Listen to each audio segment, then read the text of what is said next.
Visé par un mandat d'arrêt de la CPI, le Premier ministre israélien rejette ce qu'il qualifie de mensonge et juge antisémite la décision de la Cour pénale internationale. Benjamin Netanyahou et son ancien ministre de la Défense, Yoav Gallant, lui aussi sous le coup d'un mandat d'arrêt, sont accusés de crimes de guerre et de crimes contre l'humanité dans la bande de Gaza.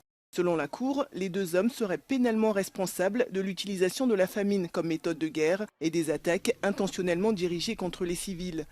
Dans un communiqué publié après l'annonce de la CPI, le Hamas dit saluer une étape importante vers la justice et appelle à ce qu'elle soit pleinement soutenue par les pays signataires. Mais le communiqué ne mentionne pas Mohamed Deif, lui aussi visé par un mandat d'arrêt. Présenté comme l'architecte de l'attaque du 7 octobre, le chef de la branche armée du Hamas aurait été tué, selon l'armée israélienne, le 13 juillet dans une frappe dans la bande de Gaza. Pour exécuter ces mandats d'arrêt, la CPI doit obtenir la coopération des États qui ont ratifié son statut. 124 pays l'ont fait à ce jour. Les déplacements futurs de Netanyahou et Gallant devraient être compliqués dans certaines parties du monde.